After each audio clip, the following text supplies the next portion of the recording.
Welcome back to another episode of an Ask Me Anything episode of the Relationship School Smart Couple podcast.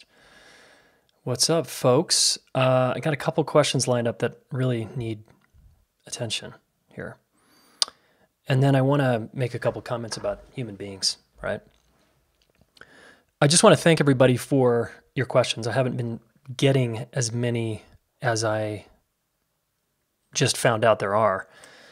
And we're learning about a process with that with my team. So anyway, thanks for your patience, everybody. And I'm going to tear into this right now. And the first question is from Nicole, right? Nicole listened to the interview with Dan Savage a while back, and she's got a couple comments that I thought were enlightening, and I need to speak to one of them. So Nicole says, I found your interview with Savage to be highly enlightening and incredibly emotional. As a married straight woman in a monogamous marriage with children, I felt very triggered by the concept of enough, right?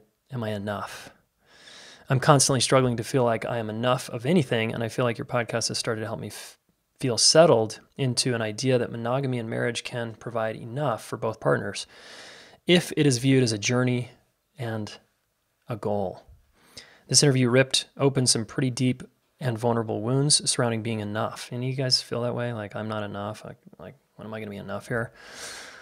Not only single people experience this, but some people like you, Nicole, in an actual marriage feel like you're not enough, which is intense, right? And then she asks basically about my personal relationship with my wife. And then she says, is any one woman enough for a straight man? Is porn or monogamish lifestyle necessary for straight men to feel like they're getting enough? Is there a recipe for enough? And what the fuck does enough even mean? Really good question, Nicole. Questions. So I think a lot of this stems from you not feeling like enough prior to meeting this guy. And I'm going to argue and challenge you to look at that, all right? And I'm going to say that our feelings of not enoughness typically arise out of some kind of relational injury where we got the message for whatever reason as a little boy or girl, or as a teenager or an adult at a job that we weren't enough. And then we believed it, which is our problem. So life is going to give you messages like that. There's going to be people in your life that doubt you, that judge the shit out of you, that tell you you're not enough. And that could be based on your appearance, or it could be based on your money, your status, how intelligent you are, etc.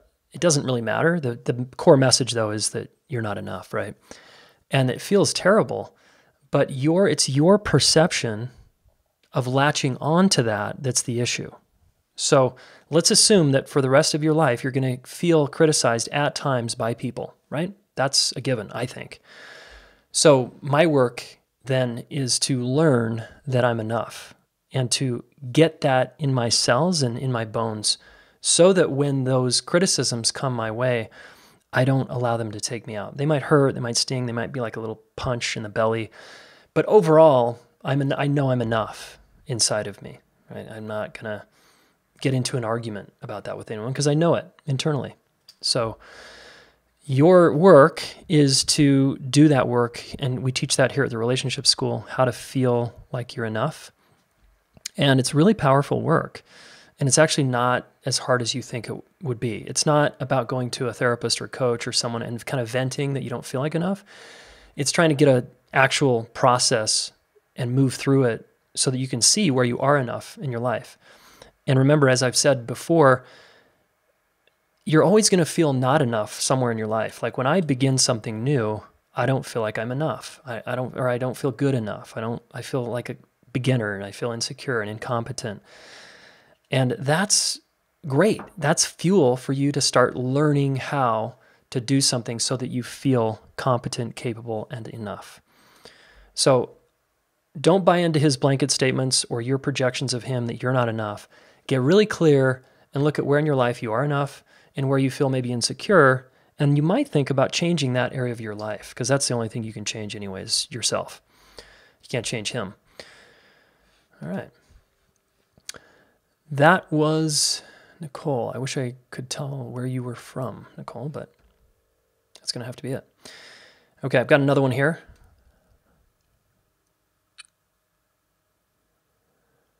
All right, this is from Erica. What's up, Erica? I've been married to my husband for 9 years and together with him for 14. Even in the beginning of our relationship, the sex was not as frequent as I would have liked. And often he didn't initiate sex, so I had to. I always question that kind of language. Okay, so you had to. Now we're married, and I feel like the issue in the different sex drives continues to bother me. I just seem to need more sex than he does. He knows that I wish he would initiate sex more, and we've gone to many years of therapy. Well, has it worked? Why would you go to many years if it hasn't worked? Maybe it's been helpful. I fear this will never get better. Is it foolish to think my husband could change? Is it possible for men to become more assertive or change how often they need sex? I'm afraid to get divorced as we have a 7-year-old son, but I think I'm coming to terms with the fact that this issue isn't going away as I continue to resent not feeling desired. All right, this is important. Does anyone else feel this way? Any of you listeners, where you're the more sexually active partner and the other person is not? So this is very common. Okay, you're normal, Erica. This is just how couples evolve. Sometimes that's the deal.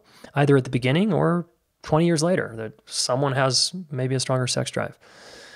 And again, anything in your relationship that comes up is grist for the mill. It's to be worked with in a collaborative, mutual way where you talk openly about it and you see if you can find a way to work with this in each other. And if not, yeah, one of you moves on. But the work is, and I don't think you need therapy to do this unless it feels too vulnerable or scary. Then it can help to have a mediator mediate this conversation. But it's just about, honey, I notice we have different sex drives. I want it more than you, it seems. Can we get a shared reality that that's what's going on? If I get defensive, then no, we don't have a shared reality. But I'm guessing your husband's like, yeah, that feels right. Okay, so we have a shared reality that this is a problem in our marriage for me. It's not a problem for you. It's a problem for me. Can we agree that that's what's going on here? Sweet. Now we can at least know what we're dealing with. We've identified the issue. I'm the one that's unsatisfied. How do we deal with this? And then there's no script for this, guys. This is different for every couple of how you navigate this.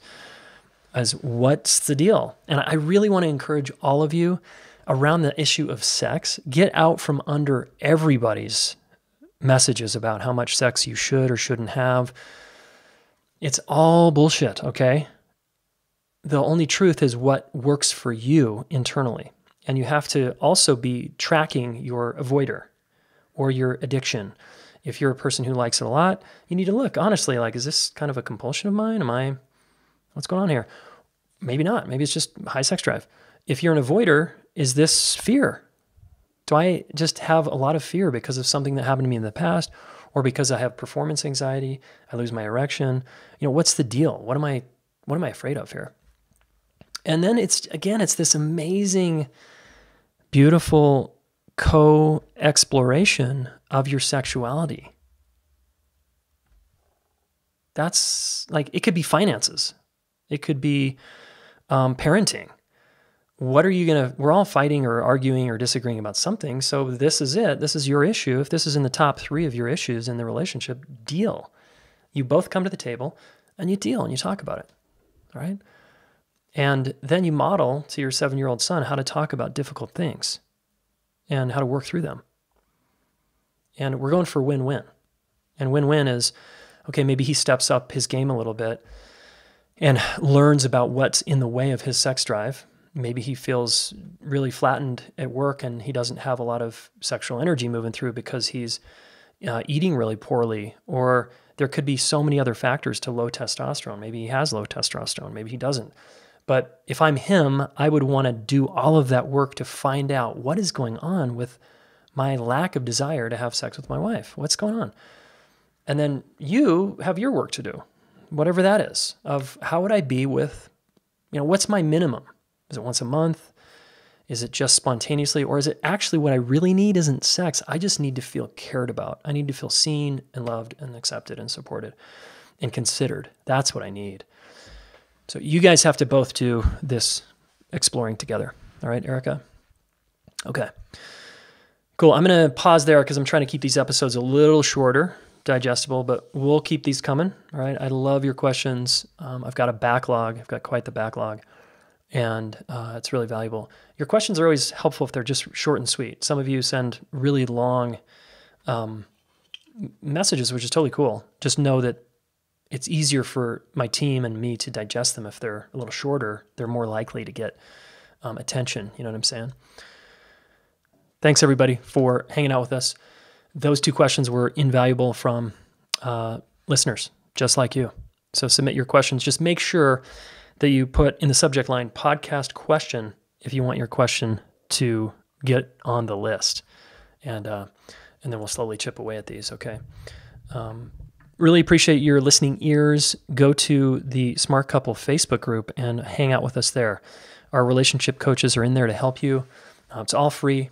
And you can go get some sound advice, as we have moderators in that group who are actually trained to help you. So in your Facebook search bar, just type in Smart Couple Group and get added to that group, and we'll see you in there, okay? Again, thanks for listening, and we'll talk soon.